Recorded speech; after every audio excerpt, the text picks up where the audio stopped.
are Smooth Jazz Notes here on Catalina Island at the 24th Jazztrax Festival with the legendary trumpeter Greg Adams. You started writing and arranging music when you were in high school. How did you realize your talent for writing and arranging at such a young age?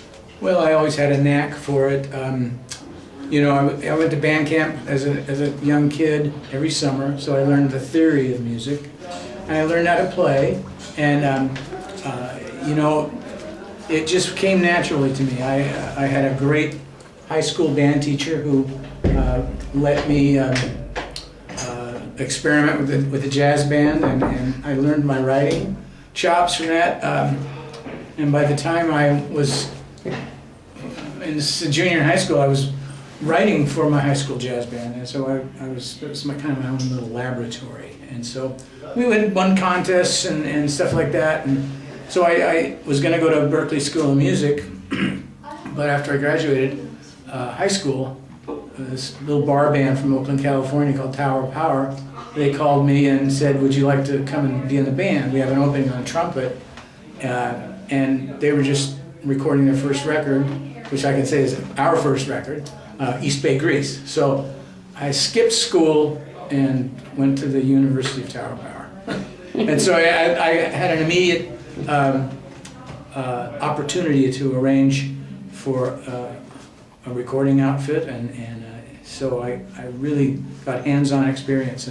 Sometimes I wish I would have gone to school, but I'm happy with what I did with my career. Well, you became the arranger for Tower Power horns, propelling them to renowned attention. Tell us all about being in Tower Power. Well, it was interesting. I was 18 years old, and I was getting the opportunity to do what I hoped I could get to do after going to 5 years of college, and it was being presented to me right there. So, and yeah, we really developed the horn section as an entity unto its own, you know, and by doing recording sessions with other people. And we had done, you know, quite a few, but when we did the Elton John sessions on Caribou, that's what really propelled the horn section to be like, you know, a world-class operation where we were getting calls from all over the world to record with people. We recorded with the Rod Stewart several times, Santana, the Eurythmics, you know, and the list is endless, and I always forget a lot of the people. Most recently, though, I worked with Celine Dion and Mariah Carey a couple of weeks ago for a Christmas album that she's doing. So that was a lot of fun. I worked with Randy Jackson, the judge on Idol, and I've known Randy for 35, almost 40 years when we lived in the Bay Area. So it was good to work with him again, and so that was interesting. But Celine Dion, I'd never worked with her, and it was a great experience. So that's, you know, I say I worked with them all, but then I can't remember who they all are. But it's been a very interesting career. You left Tower Power after 25 years with the idea of doing studio work. How did you get into smooth jazz? Well, it's interesting. We were in Germany on tour, and I just felt I needed to make a change in my life and do something different, and I really didn't know what I was going to do. That would be the most obvious thing that I would do because I have done that most of my career as studio work. But the next day I got a call from Epic Records, and our A&R guy, Michael Kaplan, said, you know, well, we've heard the news and we're sorry to see you go, but since you're a key member on the contract, we want to offer you a recording contract on your own to do a solo thing. And so it was the quiet storm before it really had become smooth jazz, and it was just kind of passing over to that. And so I said, sure, I'll do that. You know, I'll make a record, see what happens. So I still was doing a lot of studio work, but I did this record, and they put it out, and Smooth Operator was the big hit, and it was #1 for 5 weeks, and it really, I was going along real good, and I kind of got in on the ground floor of a lot of it. So it's been a real interesting career. I've loved it, and this new release, my latest, East Bay Soul, is kind of a departure from the smooth category. It's more of a R&B funk, you know, contemporary jazz type thing, and it's a big band. It's a 10-piece band with a singer, and I've been working on this concept for about 2.5, 3 years, and I was just feeling my way when I started with the concept. But it's in my blood to have a large band. I love it. It's not so financially rewarding, especially in these times, but the music wins every time. So the band, it's one of the best bands I've ever played in. And of course, when I left Tower of Power, I kind of took my sound with me. So here I am kind of giving my sound back to the listeners that have followed my career and have, you know, it's very Tower-esque because I've kind of created that sound with the horn section. So it's fun, and we're having a great time. And it's nice to have a singer in the band again. It kind of changes it up, you know. And I went from being the little guy who stood on the end, playing in the horn section, and once I got this solo career of mine, I became MC.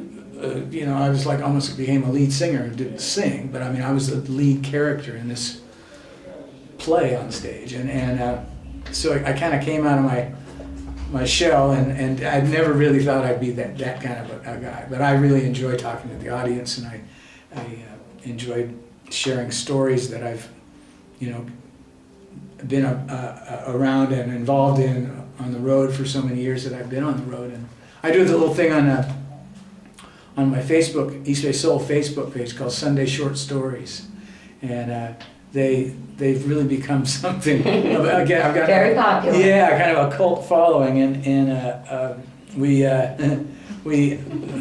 been approached to do a book. So. Oh, how wonderful! Yeah, so it's kind of neat, and I'm always looking for something to do outside of what I'm doing. I like to diversify, and so. You know, my good friend Paul Schaefer can write a book. I can write a book too. So, and he did, and was very successful about stories that you've been involved with, or you know.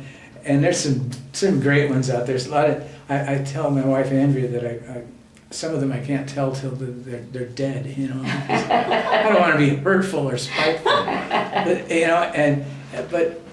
There's some funny ones, and I sometimes it's like Sunday afternoon, 2:30, 3 o'clock, and Andrea's saying, "Okay, short story, come on." I'm going, I'm lost. I can't think of one. And she says, "Well, how about the time you were in?" And she'll pick up a laminate. Like I have probably 200 laminates from shows that I've done and world tours with Huey Lewis and you know, whatever. And so that can spur on a moment that.